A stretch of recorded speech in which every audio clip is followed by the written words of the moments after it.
지난 7월 17일 뉴욕 증시는 소비 심리가 크게 나빠졌다는 소식에 하락세로 마감했습니다.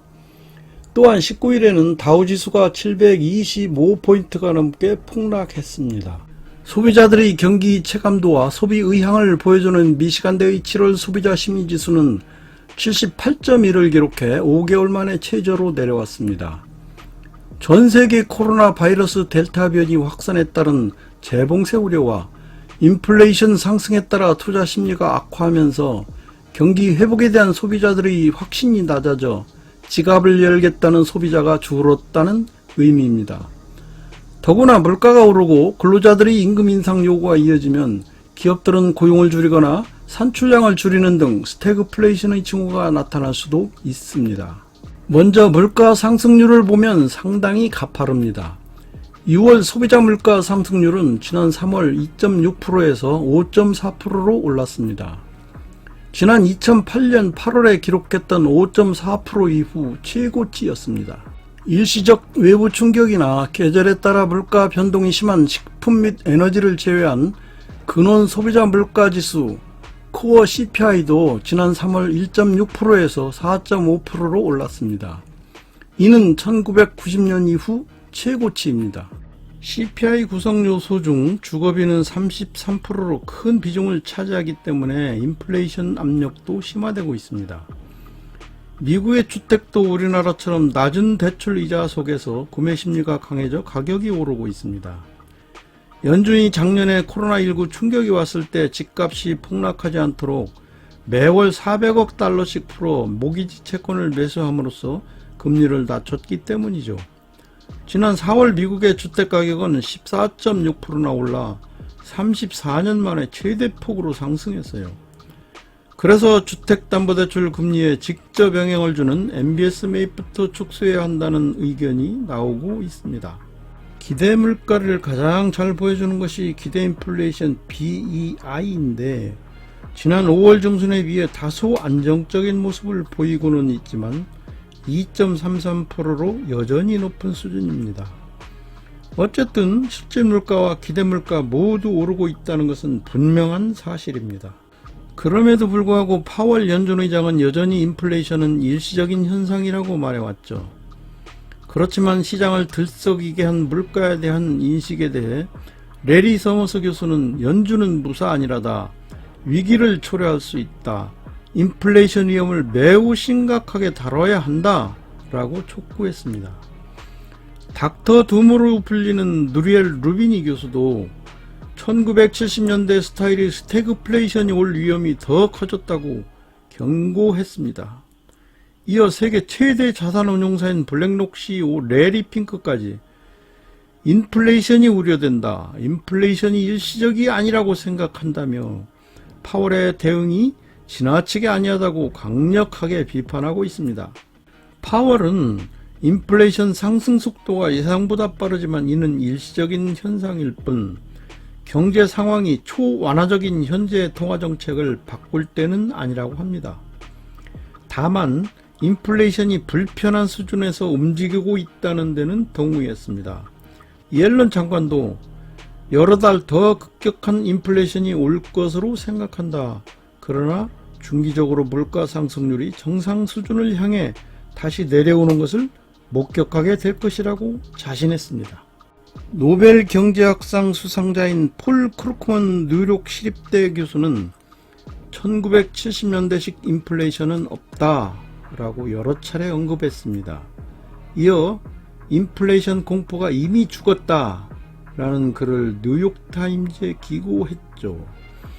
케네스 로고프 교수는 오히려 인플레이션을 환영해야 한다는 입장입니다. 3% 정도의 인플레이션은 긍정적이라고 말했어요. 문제는 지난 3월 31일 1.74%까지 올랐던 미 국채 10년물 금리가 7월 19일에는 1.19%까지 떨어졌다는 것이죠. 그러면 여기서 물가가 오르고 단기 금리까지 오르는데 장기 금리는 왜 오히려 하락하는지에 대해 알아보겠습니다. 지난 3월 말 분위기는 성장과 물가가 크게 오를 것이다. 그러면 중앙은행의 조기 금리 인상이 나올 것이다. 이런 세 가지 조건이 금리 인상 분위기를 반영했습니다. 그런데 성장 사이드에서의 변화는 GDP나우 지표가 2분기 중반에 13.7%까지 올랐다가 최근에 7.5%까지 빠르게 내려왔습니다. GDP나우는 소매 판매 지표 등 미국의 성장을 반영하는 활동들이 발표될 때마다 일주일 단위로 바뀌게 됩니다. 게다가 물가도 2분기 중에는 중고 자동차 판매나 여행 등이 소비자 물가지수에 반영됐다. 이런 이유 때문에 물가 상승은 일시적인 것이다 라는 컨센서스가 나오게 됐어요. 또한 작년 말 트럼프가 $600, 그리고 지난 3월 말에는 바이든이 $1,400씩의 재난지원금을 주었죠. 그런데 추가 부양책에 대한 기대감이 의회에서 주춤하고 있습니다. 그래서 연준이 운용 중인 역환매조건부 채권 RRP를 발행하고 IOER을 5bp 인상했기 때문입니다. 이들이 시장의 부동자금을 강하게 빨아들이다 보니 장기물에 반영되어 있던 기대 인플레이션 가치가 빠져버렸죠.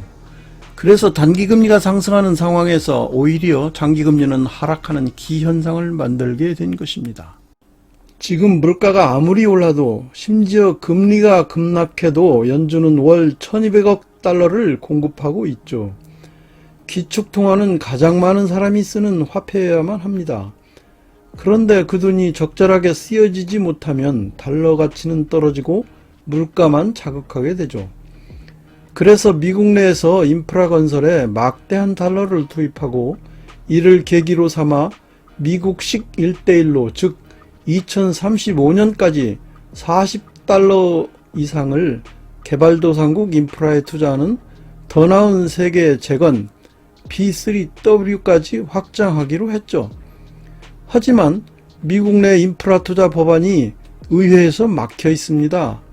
이미 찍어낸 엄청난 규모의 달러는 잉여 유동성이 되어 물가를 자극합니다. 결국 연준은 RRP 금리와 IOER을 높여 부동자금을 걷어들일 수밖에 없었죠. IOER은 초과 지불 준비금에 부여되는 금리를 말합니다.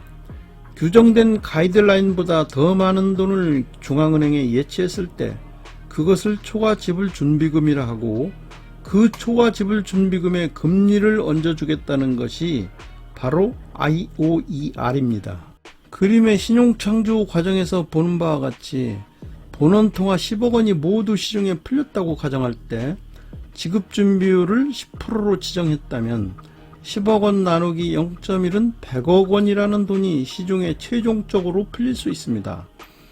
여기서 중앙은행에 반드시 예치해야 되는 10%를 법정지급준비금이라고 합니다. 그런데 리먼 브라더스 파산과 같이 급작스레 경제 위기가 올 때는 신용이 위축돼서 신용경색이 오죠. 그러면 시중은행은 위험부담 때문에 기업에 돈을 빌려주지 못합니다. 그리하여 그림에서 보는 바와 같이 시중에 풀려야 할 돈이 도로 은행 안으로 또는 중앙은행으로 되돌아갑니다. 이때 중앙은행에 되돌아가서 타원형 부분으로 부풀어 오르는 돈을 초과지급 준비금이라고 합니다. IOER은 이렇게 초과된 예치금에 대해 연준이 은행에 이자를 주겠다는 것입니다. 은행 입장에서 볼 때 위험부담이 없는 공돈이기 때문에 시장에 남아도는 돈들을 최대한 모아서 예치하려 할 것입니다. 시장의 부동자금을 매우 효과적으로 거둬들일 수 있는 방법이죠. 지금까지 시장에서 장기금리가 올랐던 가장 큰 이유는 너무 많은 돈을 뿌리다 보니 물가가 급등했던 것입니다. 물가 상승의 주범인 부동자금을 충분히 거두어들인다면 물가 상승을 통제할 수 있어요. 이때 사용되는 도구 중에 하나가 바로 역환매조건부 채권이죠. 환매조건부 채권은 은행이 단기 자금을 조달할 때 일정한 기간 후에 다시 환매수로 한다는 조건을 붙여 발행하는 단기 채권입니다. 금리 상승기의 최고의 상품 중 하나라고 할 수 있죠. 레포라고 하기도 합니다. 그런데 RRP는 역이라는 말이 붙었으니 발행 주체가 시중은행이 아니고 연준이에요. 연준이 단기채를 발행하면 그 단기채는 은행이 받고 대신 시장에 돌아다니는 잉여 현금이 연준으로 흘러들어갑니다.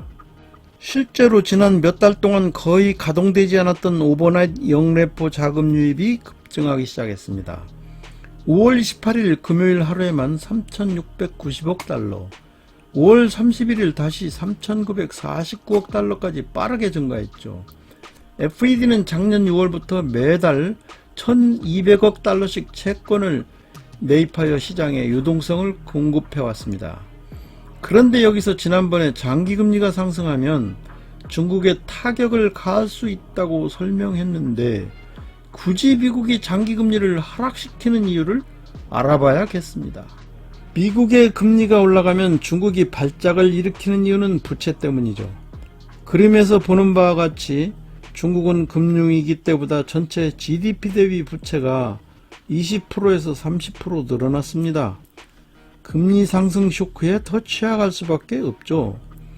2015년에도 미국의 금리가 오르면서 중국이 부도설에 휩싸인 적이 있어요. 바이러스 사태나 대규모 자본 이탈 때만큼이나 지금 중국의 채권 시장은 상대적으로 위험한 상황입니다. 이런 상황에서 조금만 더 장기 금리가 상승한다면 중국은 큰 타격을 받을 수도 있습니다. 그런데 굳이 미국이 RRP를 통해 하루 수천억 달러씩 흡출시키고 게다가 이번 회의에서는 IOER까지 올려서 장기금리를 낮은 수준에 붙잡아 두려는 이유는 미국의 인프라 투자 법안의 통과 때문입니다. 미국의 입장에서 본다면 어떻게 해서든 중국의 성장을 늦춰야만 합니다. 그러면서 미국의 빠른 성장을 유도해야만 단일 시장으로서의 우월성을 유지할 수 있습니다. 그런 목적으로 바이든 대통령이 발의한 것이 아메리칸 잡스 플랜 대규모 인프라 투자 계획입니다. 이미 작년에 코로나 특별재정으로 5조 달러를 집행했고 올해 또다시 인프라 투자로 2조 3천억 달러, 인적 인프라 투자까지 합해서 모두 4조 달러를 추가로 쏟아붓겠다는 계획이 가능했던 것은 결국 낮은 금리 때문이었죠. 그런데 인프라 투자는 민주공화 양당이 1조 달러로 줄여 합의했습니다. 재무부 입장에서는 상반기 경기 부양책에 이어 하반기 인프라 확충 계획을 추진해야 합니다. 그런데 적자 국채 발행으로 국채금리가 급등할 경우 구축 효과로 경기 부양 효과는 작아지고 이자 비용만 늘어날 가능성이 크죠. 또 하나는 연방정부의 셧다운 사태를 막기 위한 부채 한도 증액을 위해서 재무부의 현금 계정을 협의 이전 수준까지 낮추어야만 합니다. 그러기 위해서는 만기가 돌아오는 채권에 한해서만 극소량 발행될 수밖에 없죠. 그래서 4월과 5월의 국채 순발행은 고작 150억 달러에 불과했어요. 그래도 연준은 매월 800억 달러 수준의 양적 완화를 계속 진행해왔죠. 공급은 고작 150억 달러에 불과한데 800억 달러의 국채를 매달 사들이다 보니 당연히 시장에서 미국채 물량은 씨가 마르죠. 채권 가격은 치솟을 수밖에 없고 금리는 반대로 추락할 수밖에 없었던 것입니다. FED 입장에서는 국채금리가 급등할 경우 금리 체계 유지와 외국인 자금 유입에 따른 자산 거품이 더 심해져 의도와 상관없이 테이퍼링을 앞당겨야 합니다. 연준은 의원들의 금리에 대한 불안감을 낮추어서 어떻게 하든 인프라 투자 법안을 이끌어낼 수 있는 환경을 만들어야만 했고 그런 필요성에 의해 장기금리를 낮추기 시작한 것이죠. 아무리 돈을 찍어내도 쓰일 곳이 없다면 부동자금은 연준 창고로 다시 되돌아옵니다. 결국 그 찍어낸 돈들이 활기차게 쓰일 수 있는 환경도 만들어 주어야만 합니다. 이를 위해서 반드시 인프라 투자 법안이 통과되어야만 했죠. 하지만 인프라 법안이 통과되기도 전에 장기금리의 상승으로 인해 그 의지가 흔들리게 되었죠. 연준은 즉각 장기금리 하락을 유도하기 위해서 IOER을 5bp 인상하고 매우 적극적으로 RRP 시장을 가동하여 잉여 유동성을 거두어 들였던 것입니다. 부채 한도 증액이 마무리되고 필요한 법안이 모두 통과되면 다음 회계연도가 개시되는 10월부터는 적어도 시장에 자금을 본격적으로 투입하려 할 것입니다. 그러면 굳이 지금처럼 무리해가면서 장기금리를 붙잡고 싶지는 않을 것입니다. 만약 10월 전후로 장기금리가 오르기 시작한다면 중국을 비롯한 신흥국은 흔들리지 않을 수가 없죠. 중국은 미국의 장기금리가 오를 때는 부분 긴축을 실행했습니다. 그런데 다시 장기금리가 내리니까 지준율을 인하했습니다. 지준율 인하는 금리 인하 효과가 있습니다. 심각한 수준의 회사채 디폴트를 막기 위해서죠. 중국의 딜레마가 엿보이는 대목입니다. 이상 스태그플레이션이 우려될 정도로 물가는 가파르게 오르는데 왜 장기 국채금리가 내릴 수밖에 없었는지 그 배경에 관해 알아보았습니다. 도움이 되셨다면 더 많은 노출을 위해 구독과 좋아요를 꾹 눌러주시면 많은 힘이 됩니다. 다음엔 더욱 좋은 자리로 여러분을 모시겠습니다. 감사합니다.